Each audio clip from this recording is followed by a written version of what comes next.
हरिओम. प्रवचन क्रमांक 13. कर्मयोग. अध्याय 3. ओवी 69 ते 76. संपूर्ण भावार्थ दीपिका. योगदास श्री जयगणेश जोशी यांनी केलेले निरूपण. भावार्थ दीपिका ओवी क्रमांक 69. जो इंद्रिया आज्ञा न करी, विषयांचे भय न धरी, प्राप्त कर्म नाव्हेरी, उचित जे. जो इंद्रियांना कर्म प्रवृत्त करत नाही, विषय सुखाची अभिलाषा नसल्यामुळे ज्याला विषय आकृष्ट करतील अशी भीती नसते, तसेच जो प्राप्त कर्म करणे टाळत नाही तो निष्काम आहे. अर्जुनाला युद्ध करावे की करू नये हे ठरवण्याचा अधिकार आहे, कारण त्याच्यासाठी युद्ध हे नियतकर्म आहे. परंतु एकदा त्याने त्याचे नियतकर्म स्वीकारले की युद्ध कोणाशी करायचे याचे स्वातंत्र्य त्याला नाही, कारण ते त्याचे विहित कर्म आहे. आणि म्हणून जो निष्काम आहे तो त्याच्या इंद्रियांना अमुक करा असे सांगत नाही. यामुळे अशाची इंद्रिये जरी विहित कर्मात रत राहिली तरी तो त्यामध्ये रुची घेत नाही. अशा कर्मापासून त्याचे संचित साचत नाही. तो शांतपणे त्याला प्राप्त झालेले विहित कर्म करत राहतो. परंतु तो नियतकर्म स्वीकारताना 10 वेळा विचार करतो. नियतकर्म जरी सहज प्राप्त झालेले असले तरीही ते उचित आहे की नाही, ते करावे की करू नये हे ठरवण्याचा त्याला अधिकार आहे. आणि म्हणून भगवंत श्रींचा सारा खटाटोप अर्जुनाला नियतकर्म हे युद्ध करायला तयार करण्यासाठी सुरू आहे. भगवंत श्री अर्जुनाला हे समोर उभे राहिलेले युद्ध उचित आहे असे पटवून देत आहेत. आपण नित्य व्यवहारात जे काही करतो ते नियत असले तरी उचित आहे का याचा विचार करावा. उगीचच कोणाच्या तरी आहारी जाऊन किंवा पैसा, प्रसिद्धी, प्रतिष्ठा याला भुलून काहीही करू नये. ओवी क्रमांक 70. तो कर्मेंद्रिये कर्मी, राहटता तरी न नियमी, परितेथीचिनी उर्मी, झाकोळेना. कर्मेंद्रिये जेव्हा कर्म करत असतात त्यावेळी जो त्यांना आवरत नाही, थांबवत नाही, परंतु अशावेळी जो त्या कर्मामुळे निर्माण होणाऱ्या उपभोगात लिप्त होत नाही तो निष्काम झालेला आहे. उर्मी याचा अर्थ कर्म करण्याचा आवेग, उत्साह, उत्कटता. एखादे काम करताना त्यात सर्वस्व झोकून देऊन काम केले जाते. तसे करताना इंद्रियांची सर्व ताकद, सर्व कौशल्य, सर्व ज्ञान इत्यादी वापरून काम केले जाते. त्या कामात यश येईपर्यंत झटून मेहनत घेतली जाते. परंतु असे असूनही त्या कामापासून काही लभ्यांश, प्रसिद्धी, प्रतिष्ठा मिळावी अशी ज्याला अपेक्षा नसते तो निष्काम आहे. गणगोत या पुस्तकात पुलंनी रावसाहेबांचे व्यक्तिचित्र लिहिले आहे. त्यात पुल लिहितात, बेळगावला आर्ट सर्कल नावाची एक संस्था होती. रावसाहेब त्या संस्थेचे प्राण होते. परंतु आर्ट सर्कलसाठी जीवापाड राबणारा हा माणूस मानाच्या प्रसंगी गाडी काढून पसार व्हायचा. मेहनतीने झटून सर्वस्व झोकून काम करायची जशी उर्मी, तशीच त्या कामाचा मोबदला मिळायची वेळ आली की तेथून निघून दूर जाण्याचीही उर्मीच. ओवी क्रमांक 71. तो कामना मात्रे न घेपे, मोहमळे न लिंपे, जैसे जळी जळे न शिंपे, पद्मपत्र.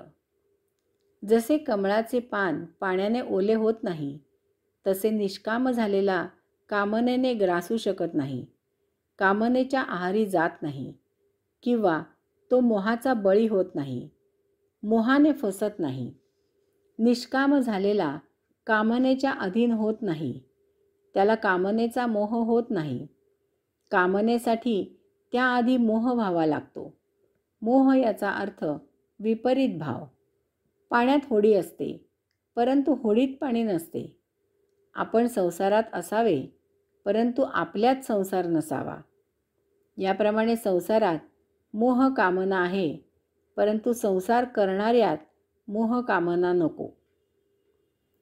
ओवी क्रमांक 72. तैसा संसर्गा माझी असे, सकळांसारिखा दिसे, जैसे तोय संगे आभासे, भानुबिंब. निष्काम झालेला समाजात 4 जणांसारखाच व्यवहार करताना दिसतो. परंतु जसे सूर्याचे प्रतिबिंब पाण्यात दिसते, परंतु सूर्य पाण्यापासून पूर्ण अलग विलग असतो, त्याप्रमाणे निष्काम असलेला समाजात दिसत असूनही तो समाजापासून पूर्ण अलग विलग असतो.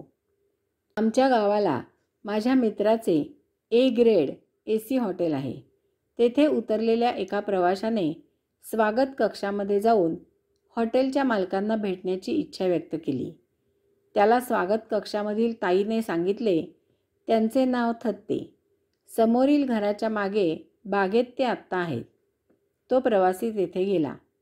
त्याला मालक कोठेही आढळेना, परंतु तेथे चट्ट्यापट्ट्याची अशी अर्धी वर बनियन घातलेला एक जण बागेत मातीत हात घालून काम करताना दिसला. त्या प्रवाशाने त्याला थत्ते कोठे भेटतील असे विचारले. तेव्हा तो म्हणाला, बोला, काय काम आहे?